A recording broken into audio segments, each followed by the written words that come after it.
disgusting. Dino Crisis is a distinct series among Capcom's output. In 4 short years, from 1999 to 2003, we got 3 mainline titles and a spin-off. Dino Crisis has been extinct ever since. The series pulling from the foundations of Resident Evil to the point where it was known as Resident Evil with Dinosaurs. It would then take a different, action-heavy approach with future titles. Each title has a vast difference from the last. Some changes worked, and some not as much. A bungled third mainline title would serve at the series' end. Yet the series has lived on with a strong following, hoping for Capcom to return to the series. Strap yourself in, this is going to be a bumpy ride as we dig up and study the Dino Crisis series. You saw that it was a real dinosaur. It's unbelievable. Didn't I tell you? This is just like that movie. Resident Evil with Dinosaurs, that's a common way of describing Dino Crisis. At least the first title. However, it's much more than that. Dino Crisis builds off the Resident Evil formula into something similar, but with its own unique twists. Some work well and I wish other titles would take cues from it. As well, there are tweaks to the formula that don't work as well in what came before. To note, I'm playing the classic Rebirth PC version of Dino Crisis. This is the best way to experience the game on PC. I'll have a link to it in the description. Development of Dino Crisis started in late 1996. Development was put on hold for some time as Capcom became all hands on deck for Resident Evil 2.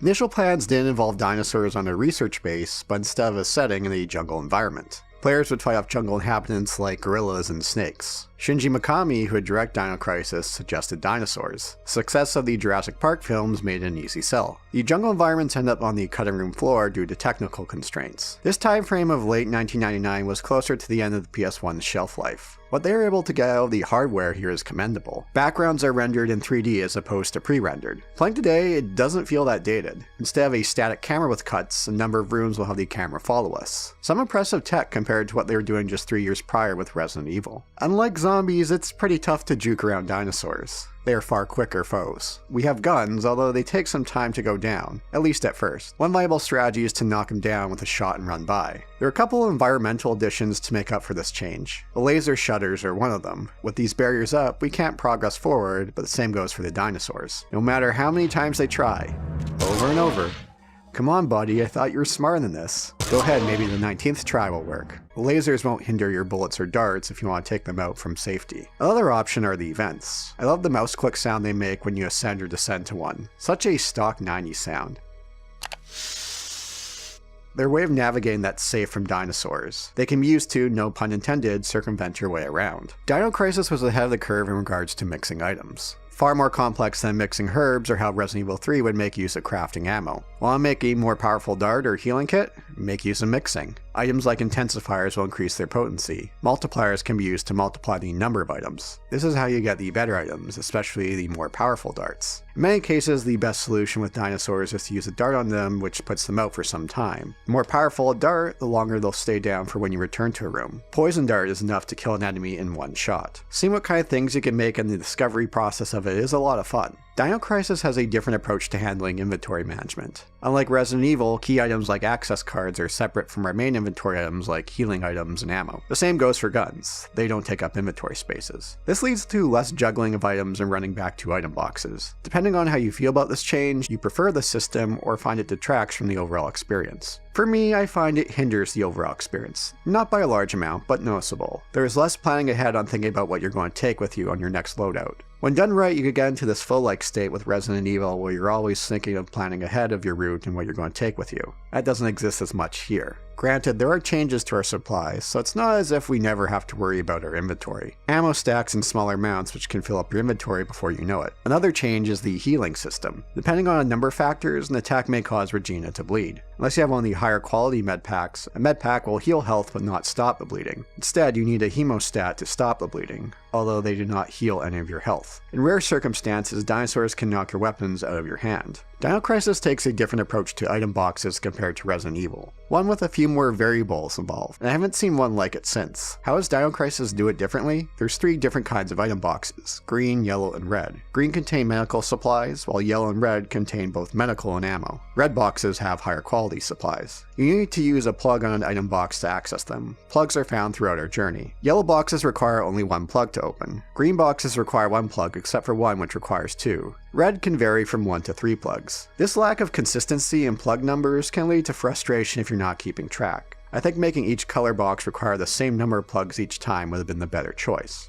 Once you have access to a box, you can also use it to store any items you want. You can also access any other unlocked boxes of the same color from an item box. It gets you to think about item management in a different way. It's too bad that the sequels would outright remove this for a different approach. Whenever I play survival horror titles with limited inventories, a simple item box is the standard. For good reason. To quote a well-known Skyrim salesman, it just works. And overall, I find the standard item box to work better than what they have here. But I commend them for trying something different. It helps Dino Crisis stand out. I love to see other games take an approach like the system here and iterate on it. If there are any games that make use of a similar system as used here, by all means, leave a comment. Like Resident Evil 3 Nemesis, which released a couple months after, Dino Crisis makes use of a choice system. At various points, we're given the option between taking the approach proposed by our two squad members, Rick and Gale. The Gale approach will be more direct, but with more combat. Rick's stretches are more about puzzles and less combat. Although one of the last choices with Rick is an absolute pain of making you run around assembling some items compared to Gale's far more direct approach. There's a nice twist to this in the end stretch. Once again, you're given the choice, but it's possible to do both, leading to an ending where everyone survives. The game doesn't draw much attention to it, which I can appreciate. I wish more games would make use of this. Even to this day, I can't think of tons of games where they'll give you two choices and it turns out you could actually do both. As far as puzzles go, I find Dino Crisis to have one of the better selections to be found in survival horror games. Couple reasons for that. One is there's next to no cases of find info in another room, write it down and use elsewhere, which are common in these kind of games. The other reason is that Dino Crisis makes use of the same style puzzle with increasing difficulty throughout the game. The most common being the DDK puzzles. These require deciphering code with the removal of numbers and letters. They got the old brain going, especially the later ones. The codes also make sense with what's nearby, like accessing the laboratory with a DDK key and the code being laboratory. Not the best when it comes to password hygiene, but makes sense in the context for the game. Other puzzles that see reuse with increasing difficulty include moving boxes with cranes and circuit patterns. They're a nice palate cleanser with a nice level of satisfaction upon completion. To get the most out of puzzles in Dino Crisis, go with Rick's choices as those offer far more puzzles compared to Gale's more direct route. There are a number of one-off puzzles as well that are well done, although that one with the pipes throws me off every single time. I don't know what it is about it.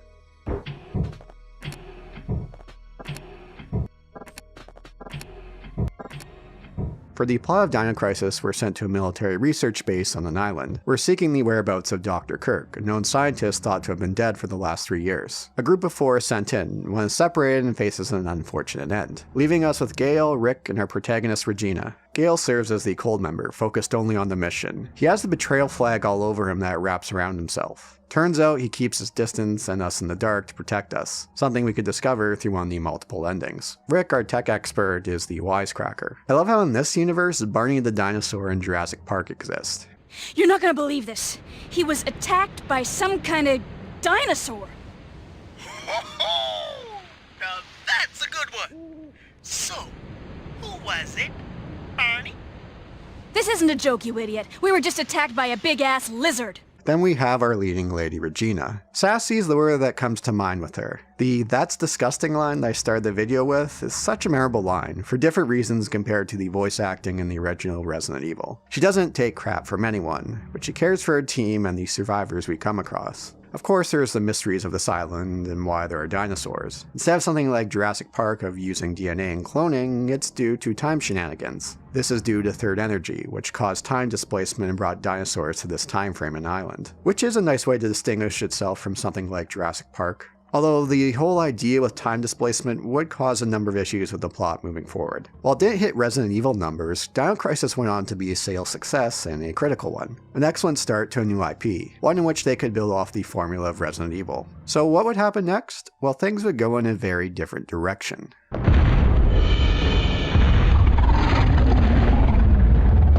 You again? Persistent thing, aren't you?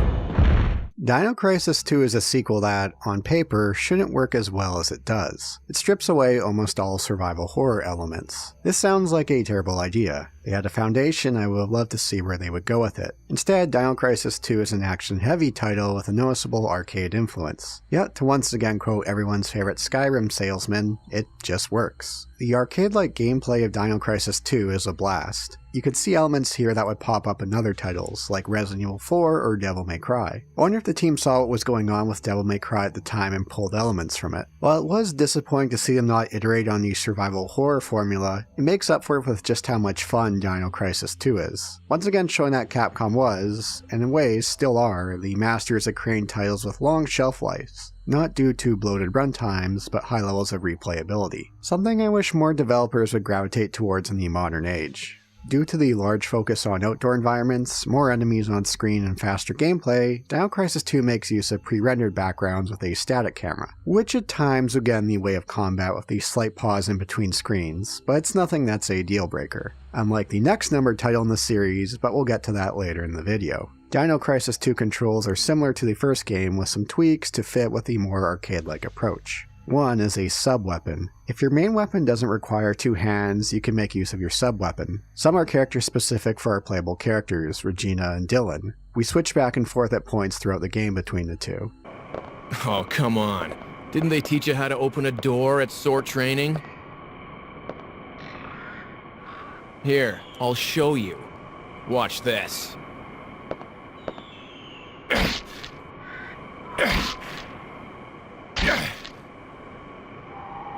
Yeah. That weapon definitely suits a Trat member. But I prefer to go in this way. See ya, Mr. Barbarian. These sub-weapons allow them to access other areas that the other character cannot. We'll be able to purchase a number of sub-weapons that can be used to buy yourself time to flipping enemies over. Another is the dodge option, which for whatever reason is not enabled by default. Hit the button direction to dodge that direction. Not only helpful for keeping damage at bay, but for keeping your combos going. Dino Crisis 2 makes use of a combo system. Most areas will have dinosaurs coming your way in packs. Dinosaurs in Dino Crisis 2 die far quicker than in the original. Killing them awards you with extinction points. Your combos will continue in the area as long as you kill another dinosaur within a time frame and avoid getting hit. For further points, a shot placed at the right time will count as a counter. Once you leave an area, you'll be awarded your points. You'll get additional points for no-hit runs. It's classic, old-school gameplay. The longer your combos, the more points you get to buy ammo and gear. Gone is the mixing system. You'll find healing items throughout the environment, but can also be bought at the store kiosks which are found at key points. Ammo is not found throughout the environment, but instead must be bought. You could also increase how much ammo capacity your weapon has. It'd be nice to see a few more upgrades than just ammo, but it's not a deal breaker. There is a wide variety of guns to buy and play around with. Other upgrades that can be purchased include increasing the length before combo ends or increase points from kills. The tank control scheme works well here considering the heightened pace of the game. Dino Crisis 2 is generous in regards to switching targets, which is appreciated. Simple setup, but execute with the precision you expect from Capcom. The art of running around and racking up combos from killing dinosaurs is more than enough to derive hours of entertainment, along with replayability of course. These games are built for it. Dino Crisis 2 is a short title, but with what it offers, you'll want to be coming back for more. Dino Crisis 2 takes a year after the original. Dr. Kirk's third energy research fell into the hands of the government. Further research was conducted and things went sideways. Another area was displaced from another time frame, leading to dinosaurs once again. Only Regina returns here, although Gale and Rick are playable in a minigame that we can unlock. We'll be jumping back and forth between her and Dylan. This is Regina. Over. Regina, I'm trapped. I'm at the military facility. I need your help. Over. Did you swing your precious machete around? Well, I guess I can help you out. Over. Each stretch feels like the right amount before we jump back to the other character. Along the way we'll come across some survivors. One in particular seems to see something in Dylan. Trust me.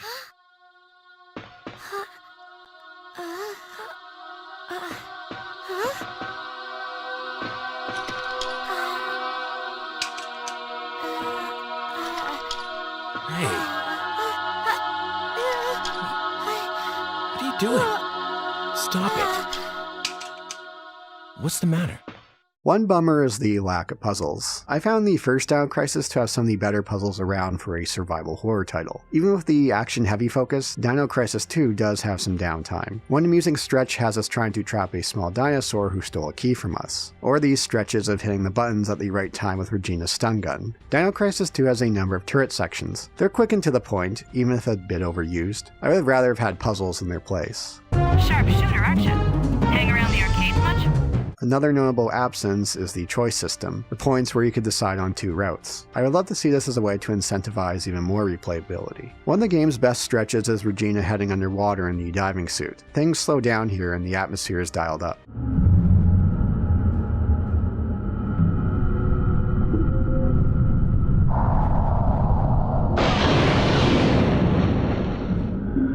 You know, a whole survival horror game could be built around this stretch with some tweaks. The action is dialed up once again until the end stretch, where things get more story heavy. One notable stretch that's plenty of fun is the constant switching between Dylan and Regina as we rain down cover fire with the other character.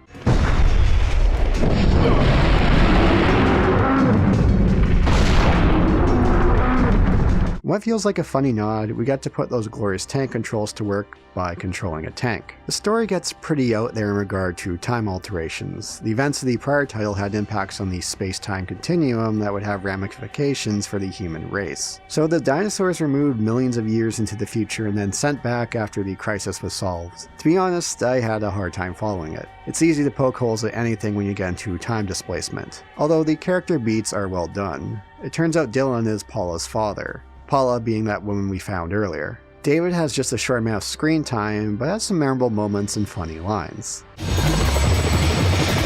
David, you're toast!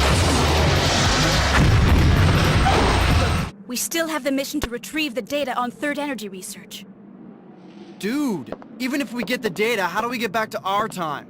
The activator for the gate has been destroyed, right? Front to back, Dino Crisis 2 is all killer and next to no filler. Despite how much of the previous game's DNA was abandoned, what's in its place is a game that's an absolute blast for different reasons. Sure, I'd love to see the series go in a more survival horror direction with future titles, but there's something so damn satisfying with the action-heavy approach of Dino Crisis 2. And that cliffhanger ending? I'm curious to see where they go with it. When you get back to our original time, use the data to learn about third energy, then build a perfect gate and come pick us up for the last time. Dylan. I will. I promise. Yeah, about that. Am I dead? Or am I to wander for eternity? Never knowing what happened, where I am. I might as well be dead.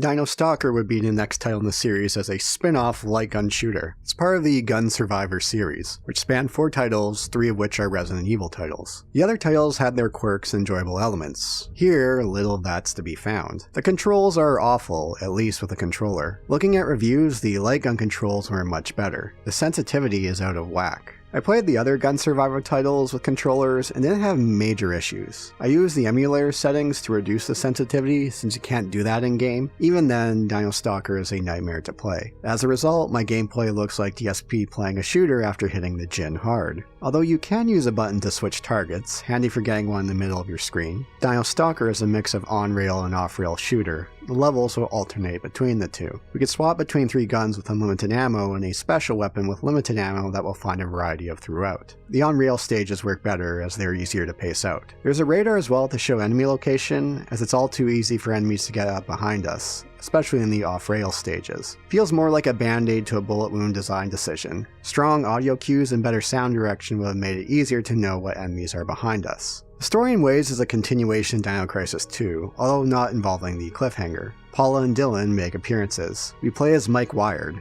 Yep, that's his name, Mike Wired, a dogfight in 1943. About to be killed, he's warped to a different time full of dinosaurs. It's here where Mike runs into Paula to assist her. Dylan, Paula's father, actually gives the reason he chose Mike. His reasoning? Well, Mike was about to be killed in the dogfight in 1943, so why not choose him? They didn't want to choose someone who would die long after they should have. I mean, I guess? Even then, think of how many people they could have chosen in the same position as Mike here. Sucks to be Mike with those odds across time. And it all becomes a moot point due to the power of love, with a dash of third energy. Once he's sent back to his time in the end to meet his fate, Paula uses third energy to displace the bullets, which Mike lives to fight another day.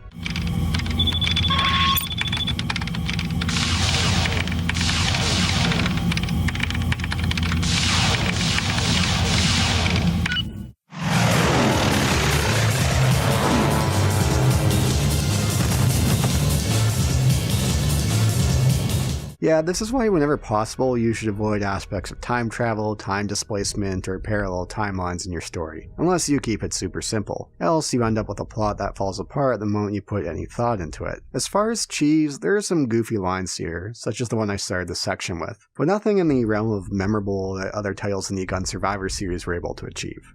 Vincent? Who's that? Wait.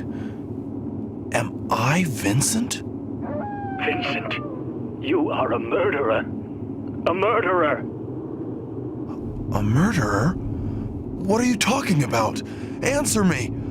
Who did I kill? There's not much to say about Dino Stalker beyond it being a mediocre light gun shooter. If you ever get the hunkering to play a light gun shooter involving dinosaurs, might I suggest the Lost World Jurassic Park arcade shooter? Now that is a good one. So where would the series go from here? Well, things would get out there, in more ways than one. Man, she's one big mama. There's no way anyone's alive in there. I mean, that's an intergalactic immigrant craft from 300 years ago. So, you're saying it's some kind of ghost ship? But it's headed straight for Earth. Someone must be navigating.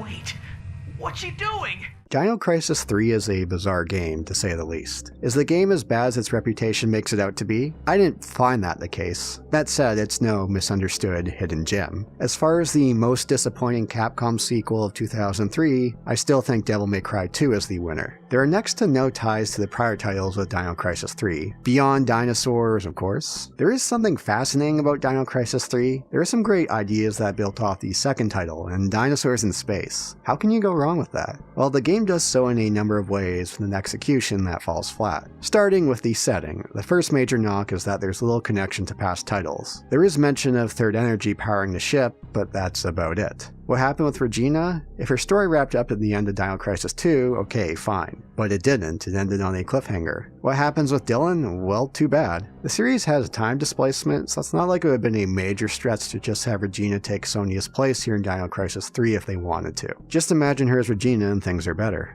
On the other side of the coin, moving away from time displacement shenanigans isn't the worst of ideas. It's so easy to trip your story up when elements of time drive the plot, as we saw with the prior ones. Initial plans for Dino Crisis 3 were for dinosaurs to be displaced in the city in the present day, more of a continuation of the past titles. This premise ended up on the cutting room floor due to the events of 9/11. The shift to space allowed for a fresh approach for the team to tackle. Dinosaurs in space is one of those simple ideas where it's all like, hell yeah.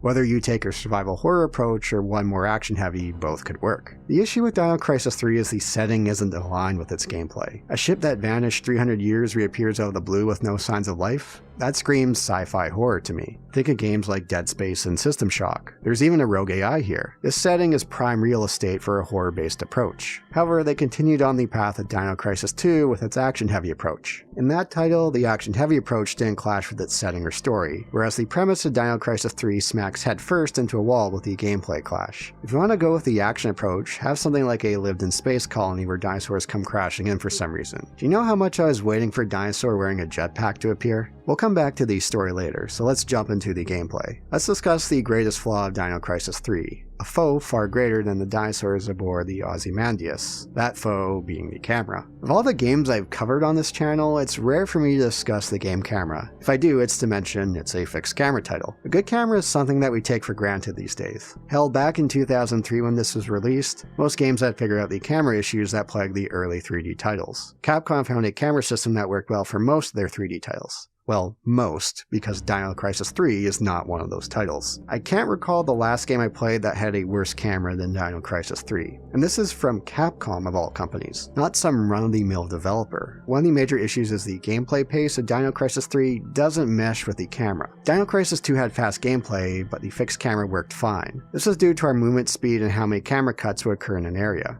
In Dino Crisis 3, we have access to a booster pack to hover around and move at greater speeds. Movement with the booster pack is responsive and easy to control. Gliding down handles well. Thank God the feel and control of the booster pack works as well as it does, because the camera does everything in its power to work against you. Boy oh boy does this camera love to shift on you at the most inopportune times. The amount of camera cuts in an area is insane. There are many times in the simple act of gliding from one platform to another there would be camera cuts, sometimes more than one. What should be a simple jump turns into a nightmare. For combat, a vast portion of your experience will have you shooting at enemies off screen due to the camera. Are you actually shooting enemies? Check by hitting the change target button to figure that out. It's not like the Devil May Cry series, which is generous in having enemies only attack you if they are visible on camera. Countless times through Dino Crisis 3, I'd be hit by enemies charging in from off-screen. You can circumvent this through distinct audio cues. Bayonetta did a good job of this. Here, they get buried under the music and sound of your guns. Boss fights are more manageable due to fewer camera cuts, but even then, it's still too many. A player-controlled camera is what they should have gone with. The pace of the game is suited for it, or at the very least, cut down on the number of camera cuts. If Dino Crisis 3 had a better camera, its reputation would be far greater. Not that it would be held in high regard as a result, there are still many other issues with it. When you learn to work around the camera, combat's decent here. It builds off the formula of Dino Crisis 2 with its combo system. Longer the combo, the more tactical credits we receive. These can also be found throughout the environment of various sizes. Many require the use of platforming to reach. Of course, the camera does everything in its power to work against you. It was near the end of my playthrough that I realized, wait a minute, there's been no real puzzles here in Dino Crisis 3. Well, I guess learning how to play around the camera was more than enough for a game-long puzzle. There are additions to the upgrades we could get from the store. Along with increasing ammo capacity, we can increase the capacity of healing items. We can increase our health and our booster gauge. One interesting upgrade is the storage size of our eliminate gauge. Once this bar is maxed out, we receive no further tactical credits from killing enemies. We have to head back to the store to redeem these points. Each time we return to the store, this bar resets as our points are redeemed. There is some risk-reward strategy involved, at least in principle. The more you fill your bar up, the more points you'll be rewarded.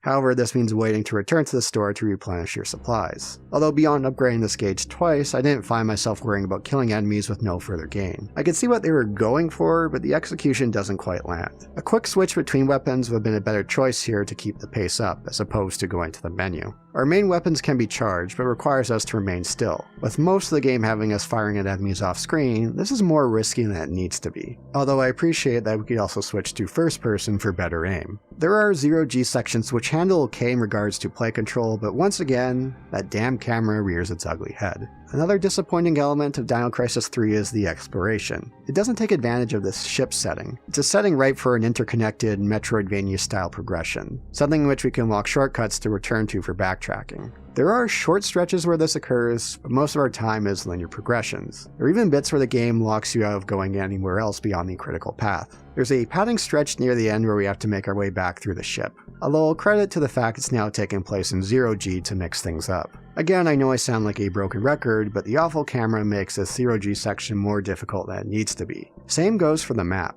We're given an indication where we need to go with the map, but understanding the map takes far more time than it should. It's really hard to decipher. It could have used a few more iterations in the development process to be more clear, as it's a mess to follow. Coming back to the story, Dino Crisis 3 starts off strong. With the return of the Ozymandias, a ship that's been missing for 300 years, our crew is sent out to find what's aboard. The ship attacks us, and we're whittled down to just a group of 3, with dinosaurs on board. What happened to everyone, and why are dinosaurs on board? Well, it's a great mystery to figure out. Most of the game will be spent playing as Patrick, although in short stretches we'll play as Sonia. At first I thought Patrick was voiced by the same voice actor who voiced Steve in Resident Evil Code Veronica, though that's not the case. The reason for this is he sounds like a less whiny Steve. So you're telling me that Mother is the actual birth mother of all these psychotic dinosaur monsters running around killing everything on this ship? And he looks a lot like Mike Matei. Fitting, as I can't recall the last time a game made me rage as much as Dino Crisis 3 did with fighting the camera at all times.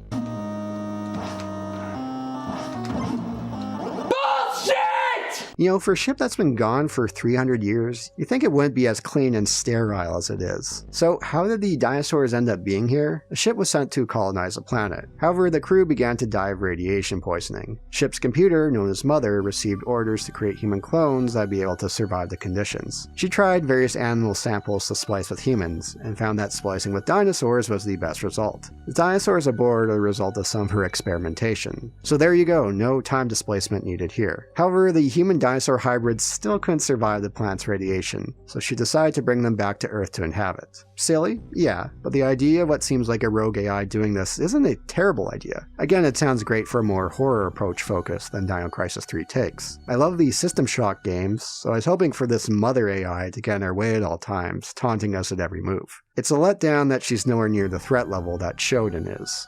This is out of control. I won't allow it. No matter how human they look, if they contain dinosaur DNA, they're not human. They're monsters!